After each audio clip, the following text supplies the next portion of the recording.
Bonjour à tous, très heureux de vous retrouver pour Histoire criminelle, votre rendez-vous dédié aux grandes affaires criminelles chaque dimanche sur LCI. Alors au sommaire de notre dimanche, qui a commis le casse du siècle? Louvre il y a 8 jours très exactement.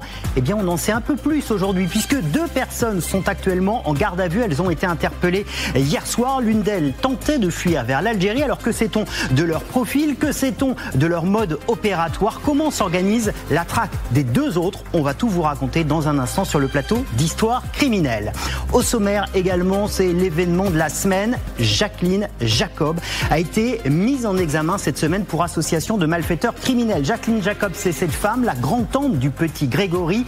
Est-ce un premier pas vers un procès aux assises? Nous poserons la question à maître Marie-Christine Chastan-Morand. C'est l'avocate historique des parents du petit Grégory. Comment ont-ils réagi à cet énième rebondissement? Elle nous dira tout dans un instant. Et puis avec elle et avec tous nos invités, nous vous proposons ce dimanche de vous replonger dans cette affaire française qu'est l'affaire Grégory. Nous avons ouvert la boîte à archives. Vous allez redécouvrir des images exceptionnelles pour retracer avec tous nos invités le fil de cette enquête hors norme avec une question. Est-ce que 41 ans après, on peut encore savoir la vérité? Soyez les bienvenus dans Histoire criminelle, chapitre 8. Tout de suite, le fait de la semaine.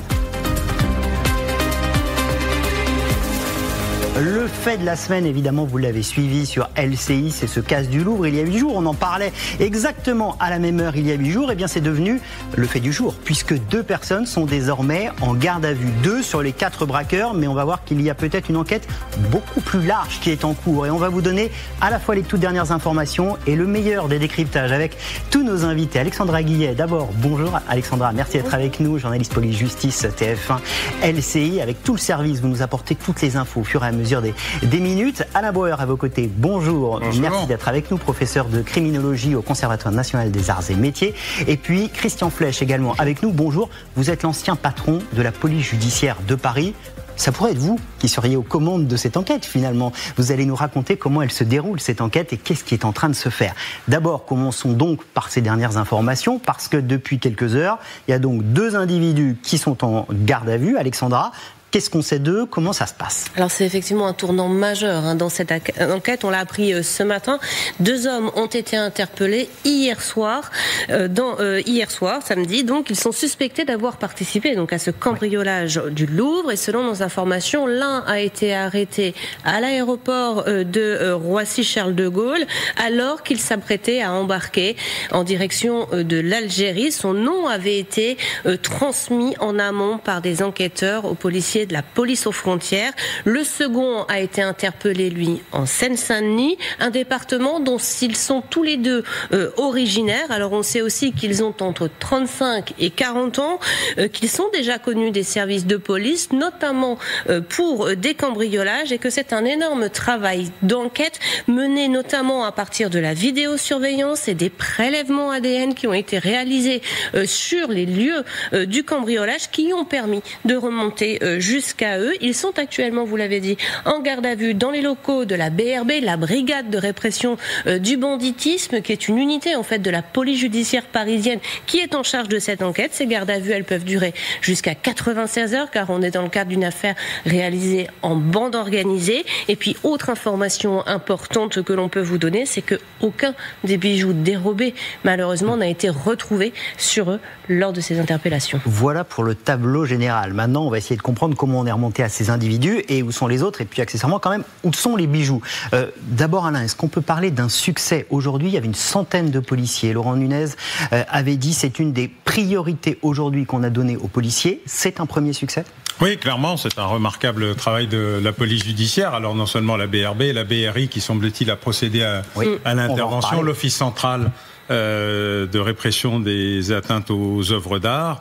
Et donc, il y a un travail là commun de la police judiciaire, qui était une police qui ne se portait pas très bien du fait de ces dernières réformes, mais qui montre la qualité, l'efficacité et l'expérience de ces opérateurs. Et donc, c'est un succès indéniable pour ce qui est de cette première opération. Elle sera probablement suivie non seulement d'identification, mais de l'interpellation des deux autres. Et ensuite, la question qui va se poser, c'est ont-ils commis cette opération eux-mêmes, c'est une équipe en tant que telle, ou ont-ils obéi à un donneur d'ordre?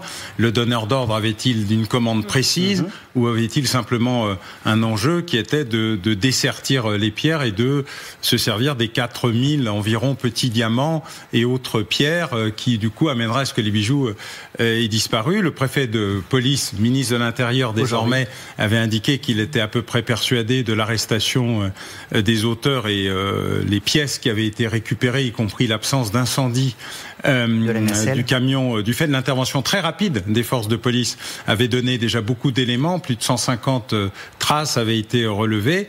Après, la découverte des bijoux, c'est une autre paire de manches. Alors on va rentrer dans les coulisses du travail qui a été effectué par les policiers. Vous évoquiez l'ADN, Alexandra le disait aussi, en gros il y a deux éléments qui ont permis de remonter à eux, l'ADN et la vidéosurveillance. Puisqu'on parle de Laurent Nunez, tiens, avant de vous entendre, je voudrais qu'on l'écoute, il était face à Darius Rochebain cette semaine sur LCI. Écoutez ce qu'il disait des vidéosurveillances, du réseau de vidéosurveillance en Ile-de-France. Il y a un réseau très dense de caméras sur la ville de Paris, notamment autour du musée du Louvre, vous l'imaginez bien. Donc tout le périmètre est filmé. Mais il y a des caméras tout autour du Louvre, mais comme vous l'imaginez, il faut que vos téléspectateurs comprennent bien qu'on n'a pas un policier derrière chaque caméra. Bien sûr. Donc il faut quand même être lucide. Christian Flech, ça veut dire qu'on a pris toutes les images de vidéosurveillance de la ville de Paris et on a cherché image par image à suivre la course de ces deux scooters, de ces deux T-Max qui ont quitté le Louvre. Ce que dit le ministre de l'Intérieur, c'est qu'il y a un réseau de vidéosurveillance, ça s'appelle un plan de vidéoprotection de la ville de Paris, qui a été installé déjà depuis, une quinzaine d'années, et qui permet de suivre l'itinéraire de fuite. Sur le périmètre du Louvre, et c'était ça le point difficile de la protection du bâtiment lui-même, c'est qu'il n'y a pas de protection périmétrique par des caméras. Mais par contre, à partir du moment où on a un itinéraire de fuite sur un quai qui est à sens unique, le boulot consiste, et c'est vraiment très fastidieux, très long, à prendre les vidéos qui peuvent être intéressantes. Ça peut être les vidéos des organismes publics, ça peut être aussi une vidéo d'un magasin, par exemple, qui pourrait être utile pour récupérer au maximum, parce que d'ailleurs la procureure de la République, Mme Becchio, a évoqué un point de chute final sur l'itinéraire de fuite des malfaiteurs. Donc la vidéosurveillance a beaucoup aidé, et puis l'ADN, vous l'évoquiez. Alors, il faut dire que, et ça va nous renseigner peut-être aussi sur le profil, on va en parler, ils ont laissé beaucoup de traces derrière eux, ces cambrioleurs. Si on reprend quelques-uns des éléments qui ont été laissés dans leur fuite, il y a eu les fameuses disqueuses qui ont permis de faire des trous dans les vitrines et de rentrer. Il y a eu un gant qui a été retrouvé. Et puis évidemment, la fameuse nacelle. Sur tous ces éléments, on a retrouvé, vous l'évoquiez Alain, 150 prélèvements ADN. À ce stade, on est évidemment encore prudent sur la manière dont tout ça s'est déroulé, mais il y a de fortes chances qu'un de ces prélèvements ait matché dans les fichiers avec les deux individus arrêtés. C'est très probable, mais ça n'est qu'un élément d'une enquête. Christian Flech pourrait préciser ça mieux que moi, mais en la matière, c'est de l'ADN qui correspond aussi à des localisations, qui permet d'aller au-delà. Il y a beaucoup d'intelligence et d'expérience dans la tête des enquêteurs de la PJ. Il faut savoir que la police française, elle est extraordinairement efficace dans des opérations qui sont après les faits. Ce qui est très compliqué en France, c'est tout ce qui est avant, c'est-à-dire le dispositif préventif. D'ailleurs, on confond à peu près tout, le périphérique, la protection périphérique et la protection périmétrique.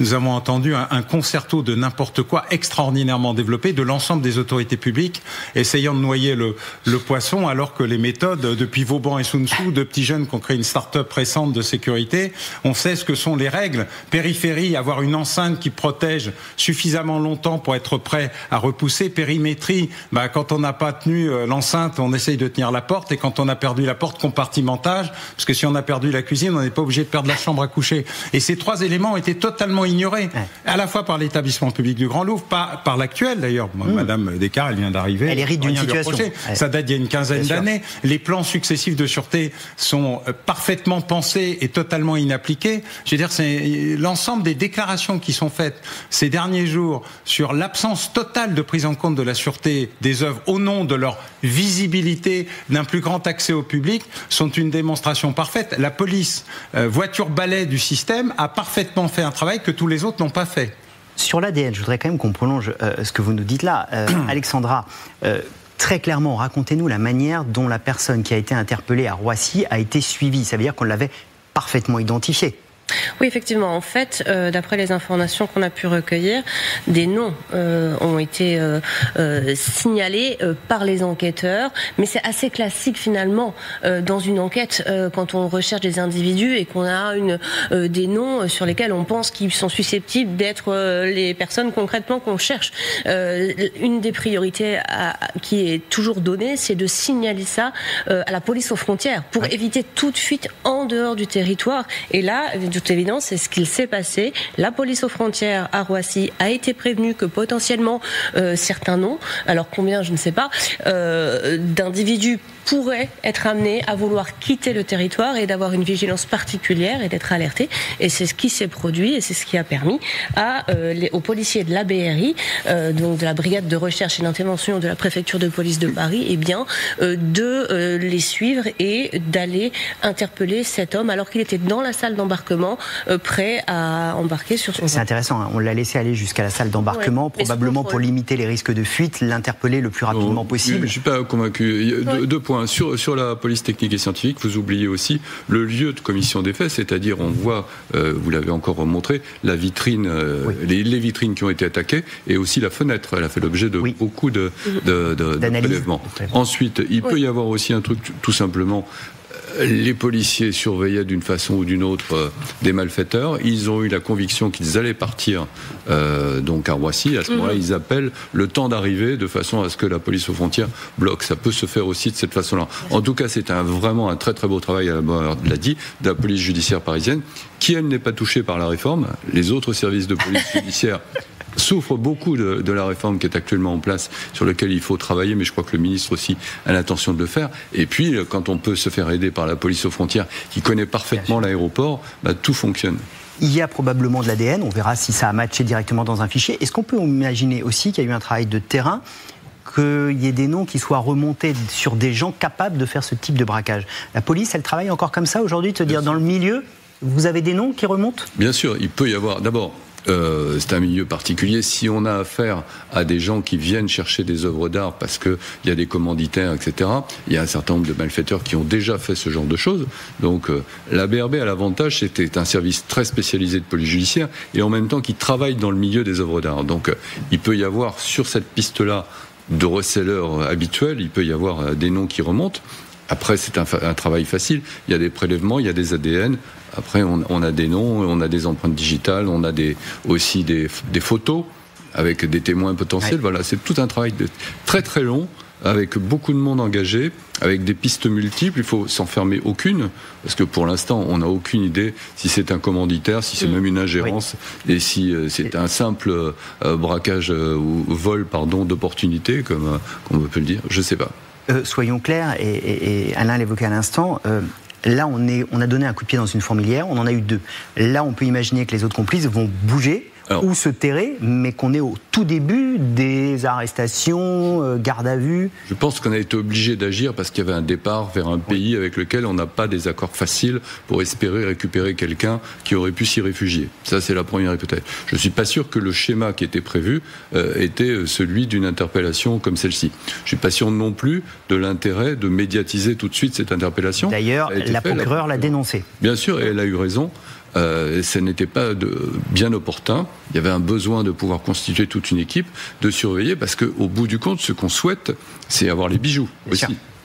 Les noms, on finira par les avoir. Après, maintenant, il faut en trouver un avantage. On a 2 personnes qui sont interpellées. Ces 2 personnes sont en garde à vue pour une affaire qui va les déplacer très largement. Et à mon avis, n'ont pas l'intérêt à tomber tout seuls. Donc leur intérêt serait quand même de donner au moins le nom des 2 autres, et même sans donner le nom des 2 autres, l'endroit où sont les bijoux. On est en train d'essayer de les faire parler. Alain, on peut imaginer de multiples opérations dans les prochaines heures?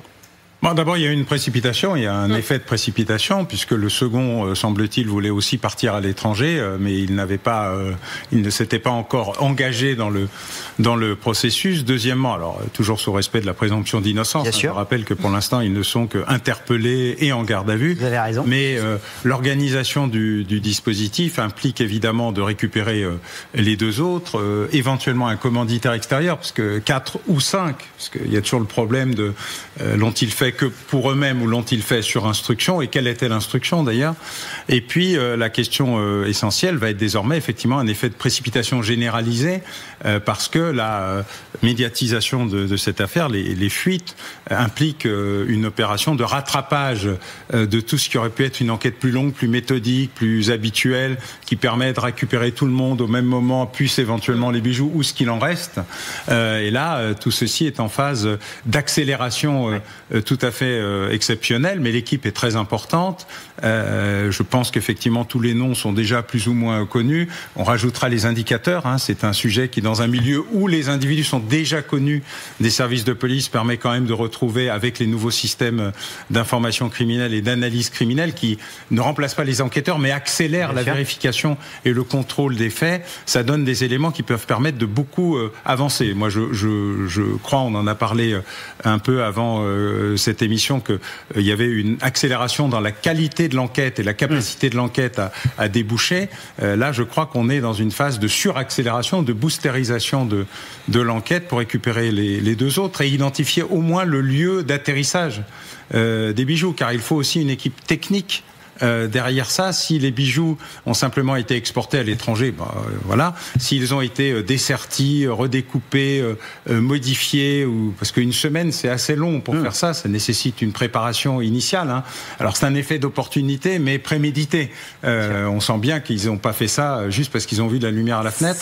Mais là, il y a un petit travail aussi qui va élargir le champ. Après le commanditaire, il y a les complices techniques. Comme il y a la police technique, il y a aussi les criminels techniques. Ça m'amène à une question qui va conclure ce plateau, mais on va continuer évidemment sur LCI à vous donner toutes les infos tout au long de la journée. Christian Flech, avec votre expérience, avec votre recul, on a affaire à des vrais professionnels ou à des semi-professionnels ou pas des professionnels du tout, parce qu'ils ont quand même laissé un paquet de choses derrière eux, on vient de le voir, on les arrête au bout d'une semaine.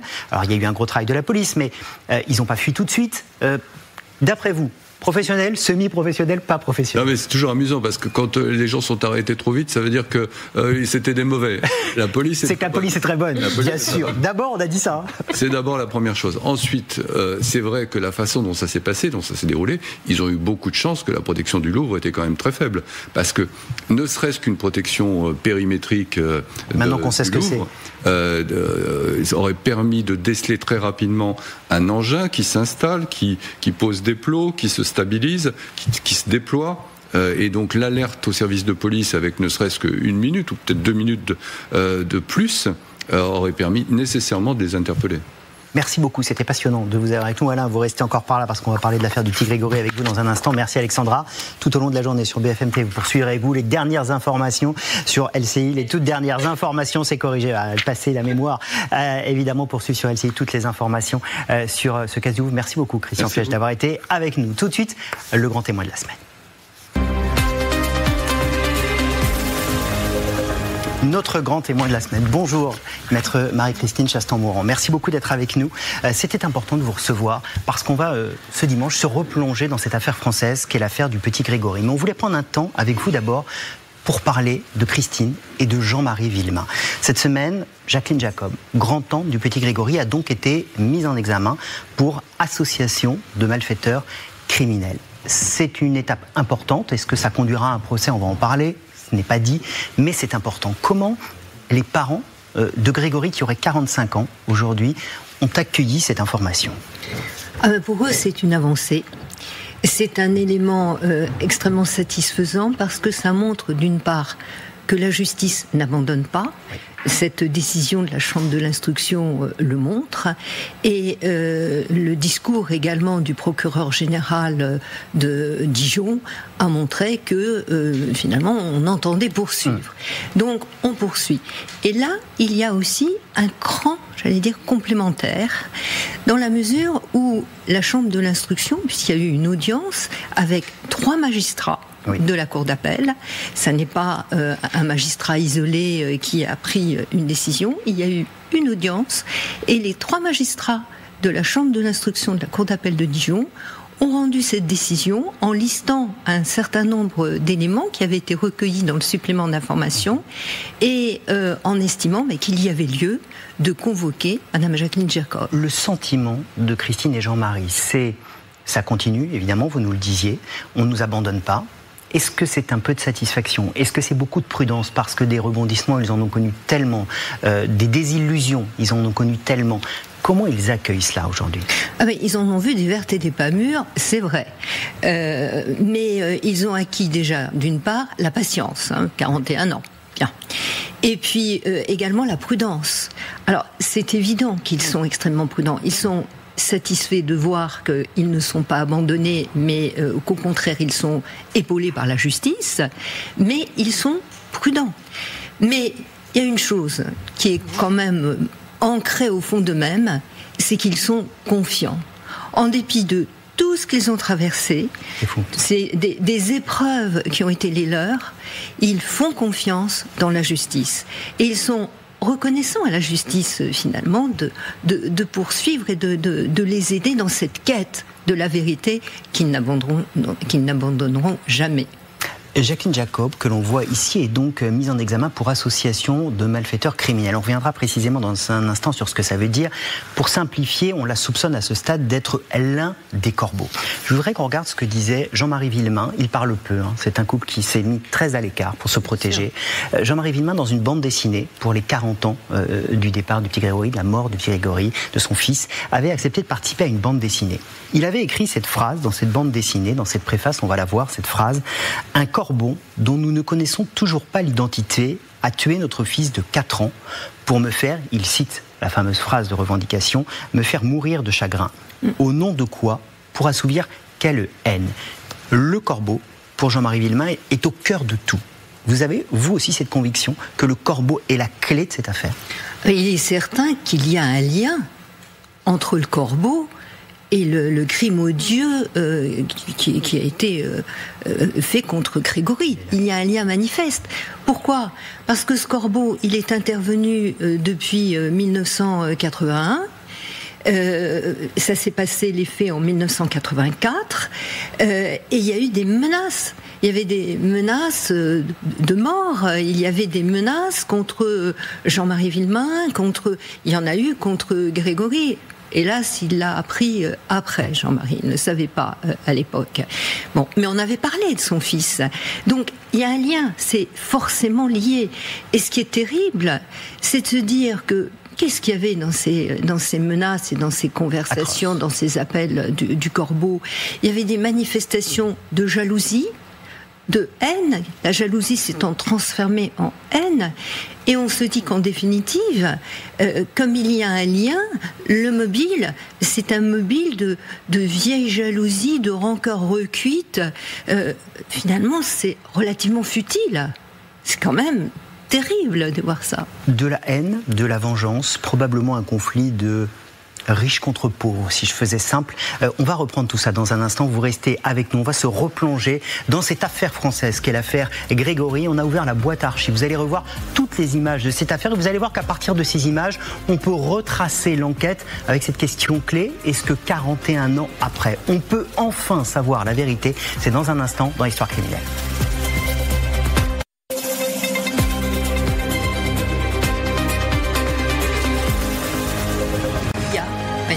Soyez les bienvenus si vous nous rejoignez sur LCI, la suite d'Histoire criminelle. Et ce dimanche, on ouvre la boîte à archives. On va vous remontrer les grandes images de cette affaire française qu'est l'affaire Grégory. Cette semaine, vous le savez, la grand-tante du petit Grégory, Jacqueline Jacob, a été mise en examen pour association de malfaiteurs criminels.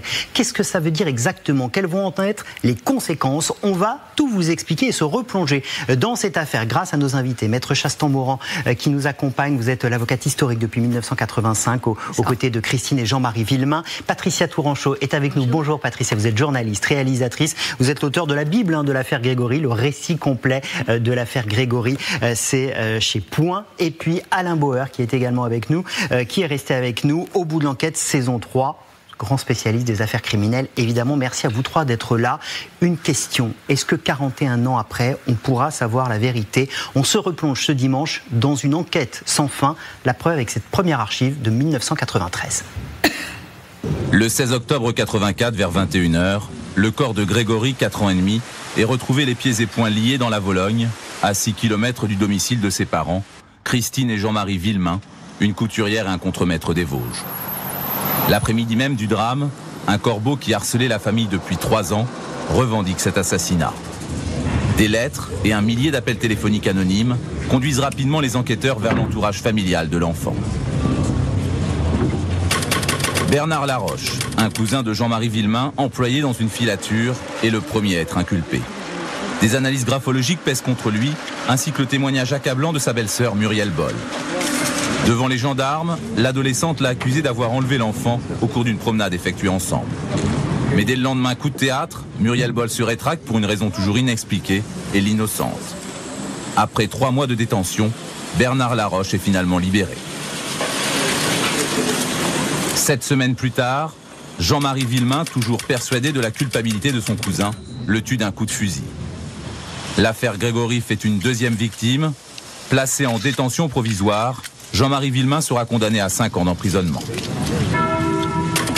Christine Villemain est à son tour inculpée le 5 juillet 85. Des policiers ont retrouvé à son domicile des cordelettes identiques à celles du meurtre. Des experts très contestés l'ont désigné comme étant le corbeau et des témoins l'auraient vu poster une lettre le soir du drame. Christine Villemain, enceinte, est incarcérée. Elle clame son innocence durant 10 jours avant d'être libérée après une grève de la faim. 8 ans plus tard, en 93, un non-lieu la blanchit définitivement. Mais aujourd'hui encore, cette question reste posée. 2 personnages qui n'en font peut-être qu'un, le corbeau et l'assassin de l'enfant, n'ont toujours pas été identifiés. Ce que les tests ADN pratiqués sur un timbre permettront peut-être. On est en 1993 et on se rend compte que toutes ces questions sont les mêmes, elles sont encore là. C'est fou de revoir toutes ces images. On va les reprendre. On va reprendre l'enquête. Il y a 3 éléments dans cette enquête sur lesquels je voudrais qu'on s'appuie cet après-midi. Ces 3 éléments, ils sont assez simples. D'abord, la scène de crime et les scellés qui en découlent. On va reprendre avec notamment la question des ADN sur ces scellés. C'est une des questions clés. Évidemment, la question du corbeau et de ses lettres de revendication. C'est au cœur de l'actualité cette semaine avec Jacqueline Jacob. Et puis, les témoins potentiels de cette affaire. Muriel Boll, personnage clé, on va également l'entendre dans un instant. D'abord, commençons par l'actualité de la semaine, les corbeaux. Patricia, il faut d'abord rappeler que le corbeau n'intervient pas à partir de la mort du petit Grégory, il intervient bien avant. À partir de l'installation du téléphone dans ces petits villages des Vosges, c'est-à-dire en 81, le corbeau commence. Au départ, il y a plusieurs corbeaux. Tout le monde, il y a des canulars. Mais il y a un corbeau principal qui se dégage à partir de 82, qui est un corbeau à 2 voix en fait. Il y a une voix rauque et parfois il y a une voix de femme derrière. Et ils s'en prennent beaucoup à Albert Villemain, donc le grand-père de Grégory, et à Monique, sa grand-mère, et vraiment le corbeau, il pousse Albert Villemain à se pendre comme son propre père s'est pendu. Horrible. Quant à Monique Villemain, elle est traitée de tous les noms, de salope, de pute. C'est extrêmement violent. C'est très violent, il y a beaucoup d'appels. Et par exemple, il y a un paroxysme à la Toussaint 82. Là, le corbeau appelle 27 fois dans la même journée Albert et Monique Villemain. Et vraiment, il est pourri d'insultes. Et ils vont monter un canular, c'est-à-dire que la femme corbeau, elle, va appeler les pompes funèbres pour envoyer le croque-mort chez Albert Villemain en disant Albert Villemain s'est accroché, s'est pendu. Faut envoyer le croque-mort. C'est une femme qui a appelé le type des pompes funèbres, qui a débarqué chez Albert et Monique Villemain à Aumonzey. Et évidemment, c'est le mort Albert Villemain qui a ouvert la porte.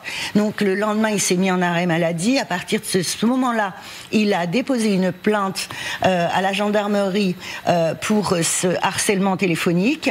Et ça a continué. Et ensuite, les corbeaux se sont focalisés beaucoup sur Jean-Marie Villemain.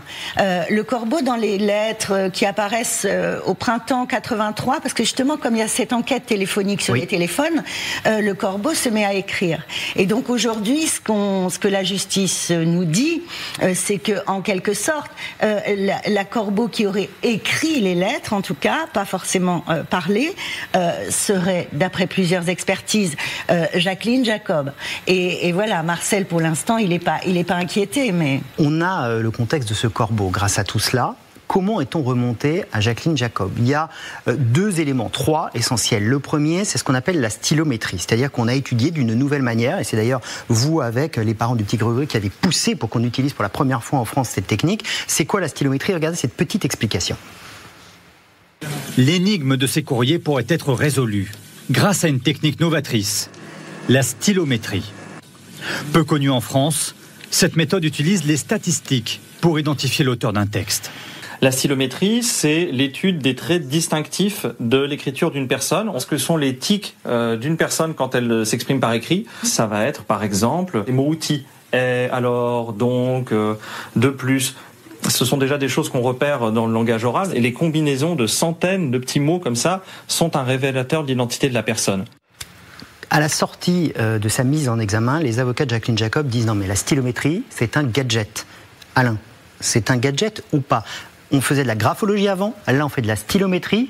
C'est quoi la différence ? On l'a compris, mais est-ce que l'un est moins un gadget que l'autre ? D'accord. Dès qu'il y a une nouvelle technique, c'est toujours un gadget, surtout quand on est dans la défense et qu'on est face à un élément de preuve, ou en tout cas de présomption, qui permet de... Donc l'odorométrie, ça a été la même chose, qu'est-ce qu'on se rappelle que les chiens, ça sert pas à rien.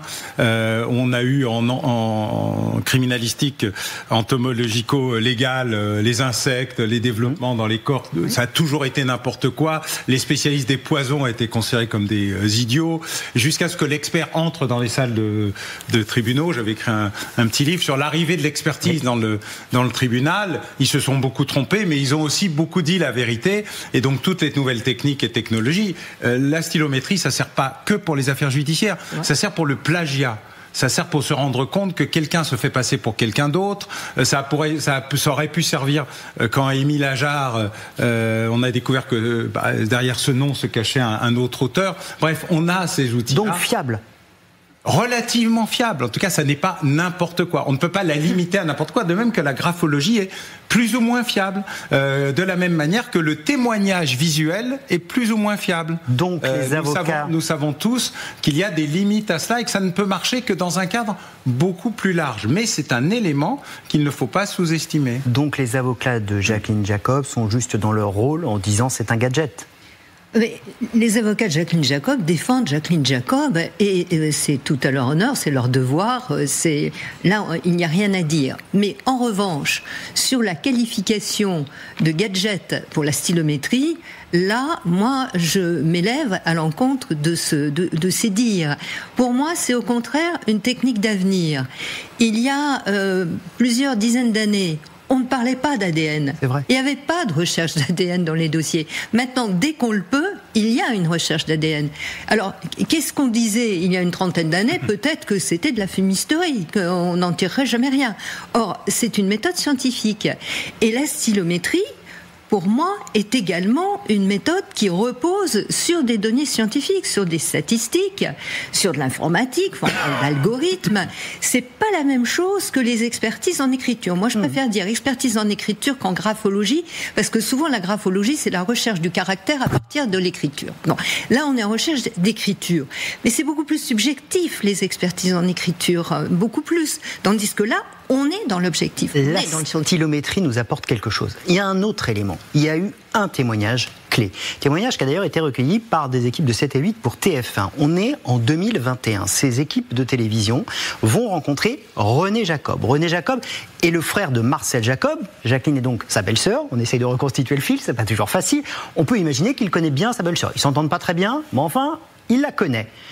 Et le journaliste de TF1 va lui soumettre l'enregistrement qu'ont enregistré sur leur répondeur Christine et Jean-Marie Villemain, parce qu'on a ces vieux répondeurs à l'ancienne et on enregistre les messages de revendication du Corbeau.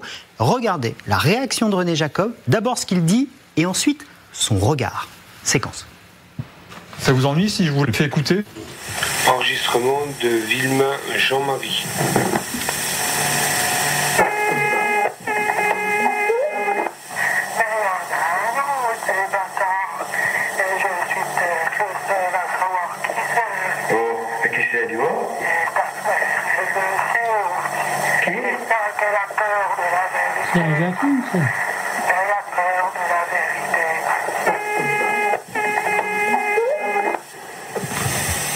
Vous avez dit Jacqueline, vous pensiez à Jacqueline Jacob ?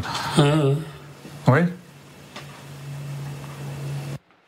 Patricia, vous connaissez les acteurs et l'univers dans lequel tout cela s'est passé. Le regard de René Jacob, il est extrêmement éloquent. C'est-à-dire que spontanément, il dit c'est Jacqueline, et dès qu'on lui dit attendez, vous avez dit Jacqueline Jacob, et là, on voit j'ai lâché ce que je n'aurais peut-être pas dû lâcher. Exactement. Il a été entendu après. Hein. Oui, il a confirmé aux gendarmes. Il a confirmé aux gendarmes. Alors, il dit c'est surtout le rire. Hein, c'est un rire qui vient après le rire de Jacqueline que j'ai reconnu plus que sa voix. Mais voilà, il l'a dit. Mais ça, c'est dans la région, il y a une omerta autour de cette affaire. Ça fait 41 ans. Il y a des gens qui savaient qui sont morts. Il y a des gens qui savent encore qui se taisent. C'est terrible pour Christine et Jean-Marie Villemain de savoir, mais là il a lâché un truc. Ça ne fait pas une preuve, mais c'est un petit indice supplémentaire. Et mis bout à bout, il y a quand même pas mal d'indices qui se focalisent autour de Jacqueline et même. On a repris son emploi du temps aussi pour la mettre en examen là. On a regardé l'emploi du temps. Elle avait beaucoup dit qu'elle avait une réunion syndicale. Finalement, on se rend compte qu'elle aurait parfaitement pu aller, parce que c'est ça l'histoire, poster la lettre de revendication dans la boîte aux lettres du village à 18h. Avant 18h, il y a le cachet de la poste. C'est 17h15 à la poste de l'Épanche. Disons que la justice dit il n'y a pas d'incompatibilité entre les actions du corbeau et de l'assassin et l'emploi du temps de Jacqueline Jacob. Jacqueline et Marcel Jacob disent que le 16 octobre 84, entre 14h et 16h30, ils sont bloqués à l'usine à une réunion syndicale puisqu'ils sont de la CGT, il y a la réunion syndicale. Ce qui est vrai.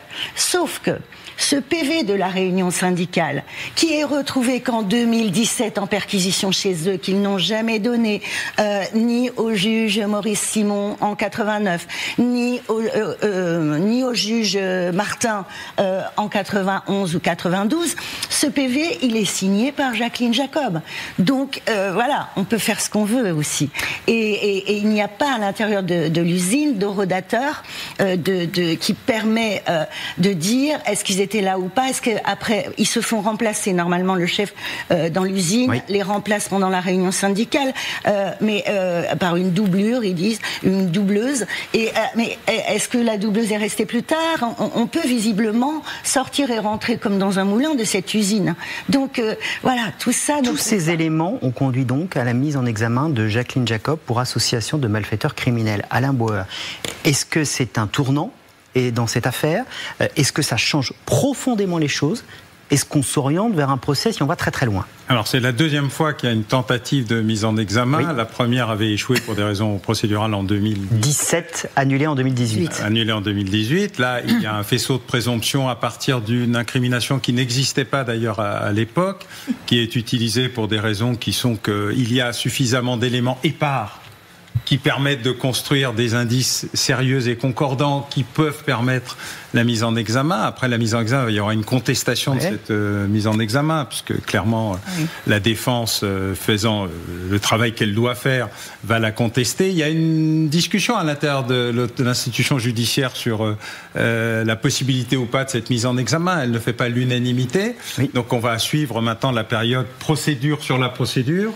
Mais si la procédure de mise en examen survit à cette discussion à l'intérieur de l'institution, alors on va avancer probablement vers d'autres éléments et la construction, pour une fois, d'une vraie enquête. Parce qu'il faut bien le dire, cette affaire, elle est marquée depuis le début par le saccage de la scène de crime, une autopsie ni faite ni à faire, des pièces qui s'en vont et qui reviennent, des difficultés à mettre en place une nouvelle technologie, une première tentative sur l'ADN du timbre de la lettre de 17h15, des utilisations d'enregistrements audio analogiques qui datent de la nuit des temps, mais où là, les nouvelles technologies peuvent permettre aussi des perquisitions interrompues au milieu, alors qu'elles auraient pu donner, notamment pour ce qui est de l'arrière-fond musical. Oui, alors ça c'est très intéressant. La fameuse chanson de Michel Fugain qui réapparaît tout d'un coup.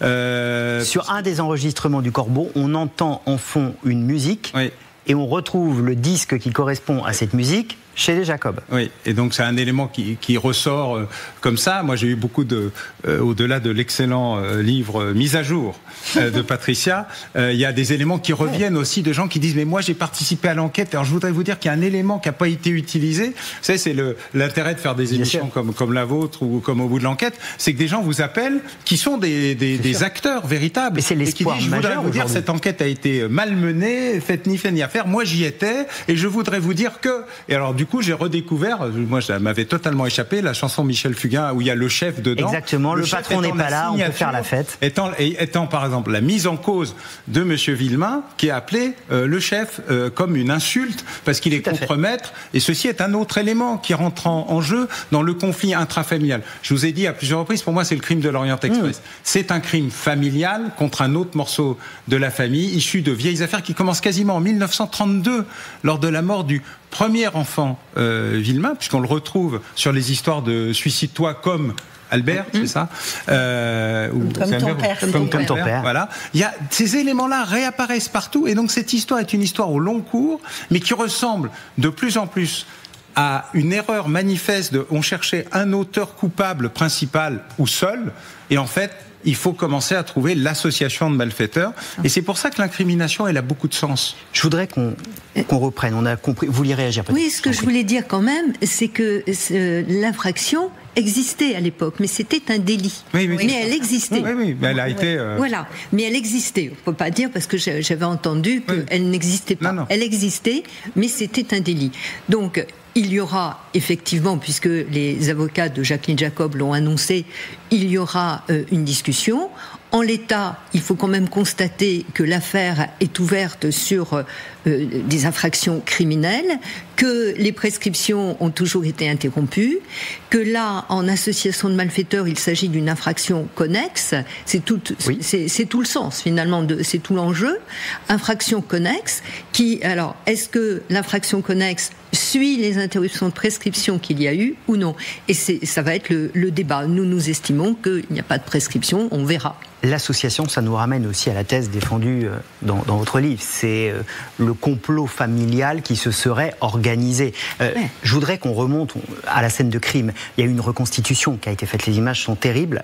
On va les regarder, ces images, parce qu'il s'agissait de rejouer évidemment ce qui avait pu se passer. On a jeté un mannequin dans l'eau, on l'a laissé dériver. De ces reconstitutions, Patricia, est-ce qu'il en est ressorti quelque chose ? Bien sûr, les gendarmes, quand sous l'autorité de Maurice Simon, ont refait ces reconstitutions avec Bernard Laroche, qui était à l'époque le suspect numéro 1, en fait, ils ont déterminé le lieu privilégié de l'immersion du corps. Et en fait, ce lieu, c'est à Docelles, une petite commune à 6 km de l'Épanche-sur-Vologne, où, comme dit la justice, il y a beaucoup d'éléments qui montrent que Bernard Laroche aurait kidnappé l'enfant sur les hauteurs de l'Épanche-sur-Vologne, sur le tas de sable devant la maison de ses parents où il jouait. Il avait 4 ans. Et Bernard Laroche, accompagné de sa petite belle-sœur Muriel Boll, à bord de la voiture, parce qu'il avait son fils Sébastien, de 4 ans aussi, qui est légèrement handicapé, qui devait garder donc...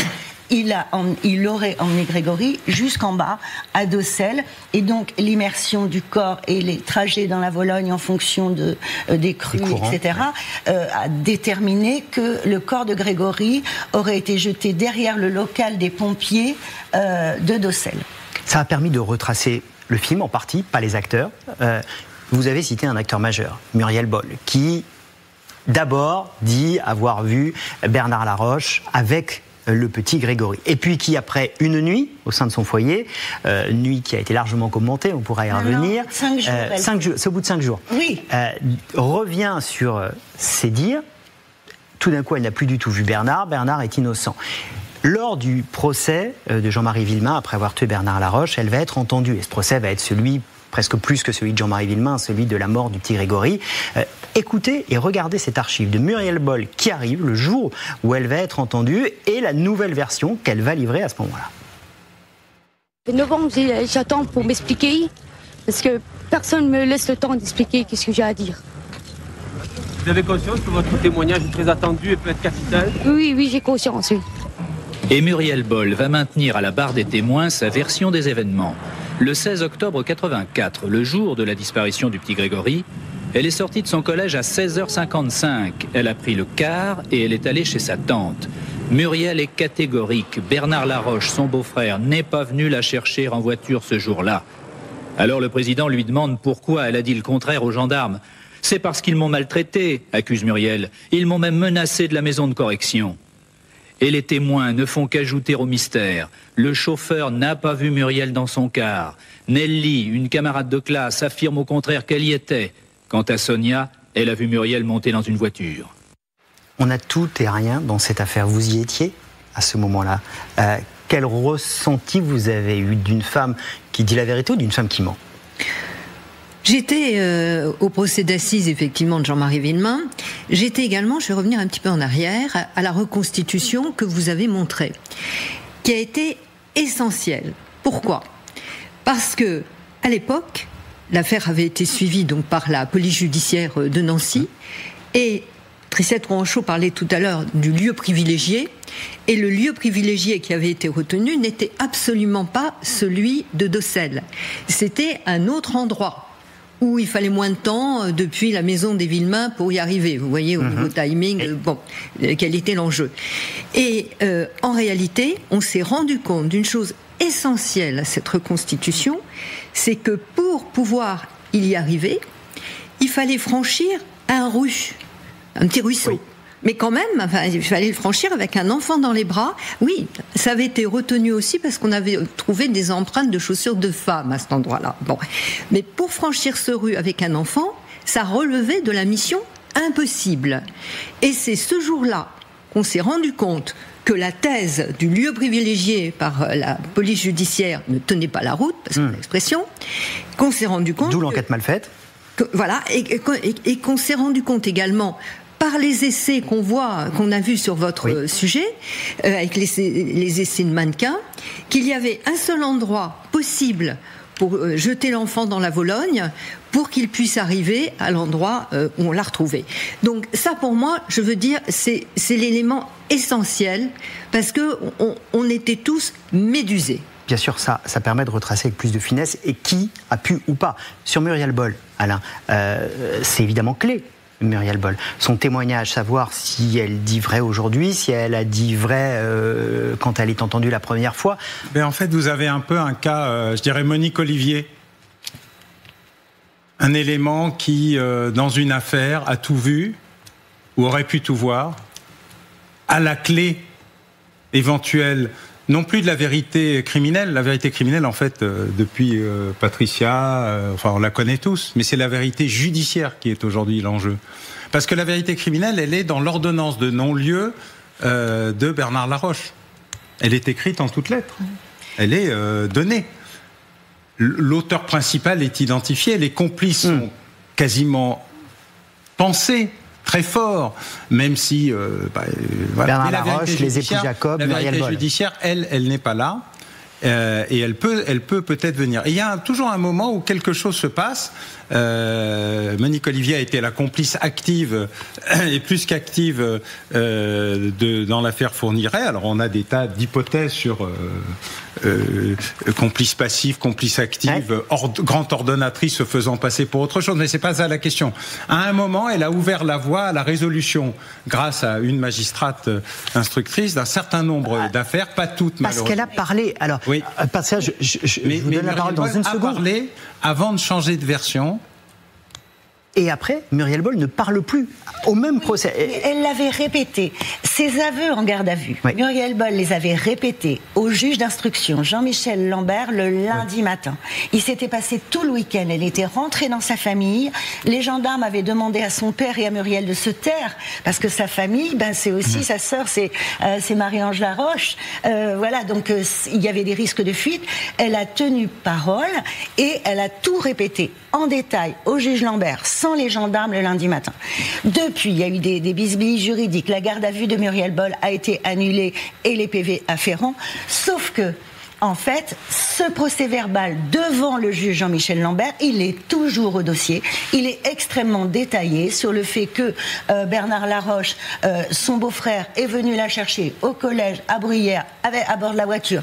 Ils sont montés à l'épanche. Il a pris le petit garçon. Il est revenu avec Grégory. Il l'a mis à l'arrière de la voiture. Ils sont descendus dans un village qu'elle n'identifiait pas à l'époque d'Auxelles et que Bernard est sorti avec l'enfant et il est revenu 5 ou 8 minutes plus tard tout seul. Donc, si vous voulez, ce n'est plus un enjeu. Ce que je veux dire, c'est que ces déclarations... Non, ce que vous nous dites, c'est très fort. Enfin, effectivement, tout le monde le sait plus ou moins, c'est qu'on sait c'est qu'on sait, mais que comme personne ne parle et qu'on n'a pas de preuves, on ne peut pas avoir un procès. Et on ne peut pas avoir une vérité pour des parents. Oui, mais l'enjeu, les parents, ils sont convaincus qu'elle a dit vrai la première fois. Voilà. Donc, ce qui serait important de savoir maintenant, c'est est-ce que Muriel Boll, la pauvre, elle était une gamine à l'époque, il l'a utilisée, la roche. Voilà. Mais est-ce qu'elle sait plus que ce qu'elle avait dit à l'époque? Ça, ce serait intéressant. Je vous donne la parole, je voudrais juste qu'on écoute, parce que personne n'a fait craquer Muriel Boll. Le seul qui a peut-être failli réussir, c'est Jean-Marie Villemain. Toujours lors de son fameux procès. C'est ce que vous alliez dire? Eh bien, on regarde des images et je vous laisse justement commenter.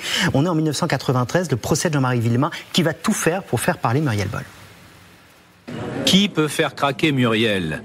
Là où les avocats autour de Maître Garot ont encore échoué aujourd'hui, c'est Jean-Marie Villemain qui a été sans doute le plus près de réussir. C'est un instant d'audience où l'on retient sa respiration, un moment d'une grande intensité. Jean-Marie Villemain se lève et adresse une sorte de prière à Muriel Boll. Tu as 2 enfants, dont un de 4 ans, l'âge de Grégory. Il faut que plus tard tu puisses les regarder en face. Et Jean-Marie ajoute, en désespoir de cause, si tu peux vivre avec un secret aussi monstrueux, je te plains. C'est un moment d'audience, maître. Ah, c'était terrible. Je m'en souviens, comme si c'était hier. Et moi, j'étais devant avec les avocats, nous étions devant. Jean-Marie était derrière nous. Et je l'ai entendu. Il a regardé Muriel et il lui a dit « Muriel, si tu peux vivre toute ta vie avec ce poids, je te plains. » Enfin, en gros, c'était ça. C'est à peu près d'ailleurs ce qui a été rappelé par le journaliste qui a fait le rappel de cette audience. C'était extrêmement fort. Et en face de lui, il a un bloc. Ah, il y a un bloc. Il y a un bloc. Moi, je me souviens quand j'avais plaidé, j'avais parlé du granit des Vosges qui est difficile de transpercer. Voilà, donc il y a le silence. Des tas de personnes savent ce qui s'est passé. Des tas. Que ce soit les gens de l'époque, alors vous me direz, il y en a de moins en moins parce que l'espérance de vie est ce qu'elle est. Bon. Mais il y a les enfants qui étaient là, qui ont entendu parler les adultes. Et je suis persuadée que des tas de gens savent. Alors, c'est vrai que certaines personnes, bon là, Madame Jacob, on va lui mettre un certain nombre d'éléments pour qu'elle s'explique en face d'elle, etc. Bon, elle n'a pas parlé jusque-là. Parlera-t-elle? Nous l'espérons. Bon. Mais sinon, il y a d'autres personnes qui peuvent être entendues. Et on dit toujours que du discours, du dialogue jaillit la lumière. Donc, votre expression de granit, je la trouve particulièrement juste. Et vous qui connaissez cette affaire encore mieux que moi, je pense que vous ne direz pas le contraire. Muriel Boll, c'est du granit. Jacqueline Jacob, Marcel Jacob, j'ai eu la chance de les interroger en janvier 2021. On a face à soi du granit. C'est-à-dire qu'on pose des questions pendant 2 heures. C'est l'image que vous voyez ici. On est dans le bureau de leur avocat. Vous posez, et ils sont, j'allais dire, charmants. C'est-à-dire qu'ils vous accueillent très gentiment, ils répondent à vos questions, sauf qu'ils répondent avec pas grand-chose dedans. Et vous vous rendez bien compte qu'on a quelque chose d'extrêmement rodé, d'un discours extrêmement étudié, et que vous ne sortez rien. Ces gens sont emmurés dans le silence. Mais en garde à vue en 2017, quand même 48 heures de garde à vue pour une dame déjà âgée à l'époque. Jacqueline Jacob n'a répondu qu'à une seule question. 300 questions. Oui, il y avait 300 questions. Elle répond à une seule question. C'était où était installé votre téléphone. Elle a dit mon téléphone était installé dans le salon.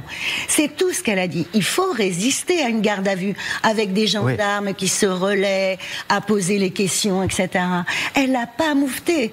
Donc c'est dire le caractère dur de cette personne. Et elle est décrite comme ça par des gens qui la connaissaient plus jeune. Dans le couple, c'est elle qui domine clairement, c'est elle qui porte la culotte par rapport à Marcel. Et ils ont eu des comportements méchants parfois. Moi, je pense à cette scène au réveillon 1982.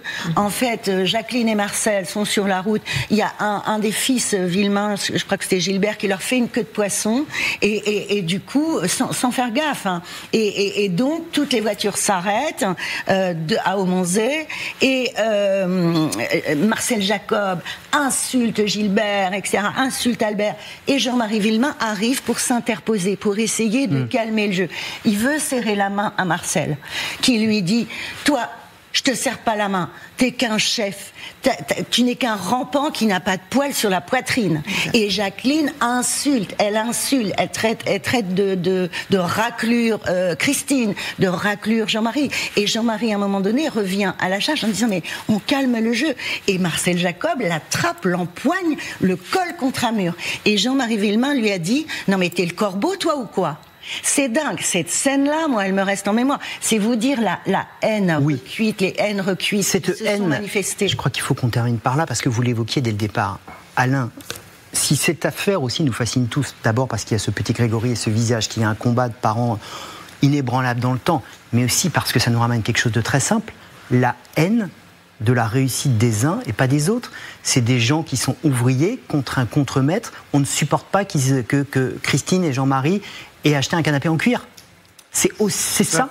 Mais c'est comme ce qu'on disait tout à l'heure sur la construction de la preuve ou de l'intime conviction. Moi, je dis qu'il faut commencer en 1932 par la mort du premier enfant assassiné par sa mère, qui est condamné par la cour d'assises de Nancy, je crois.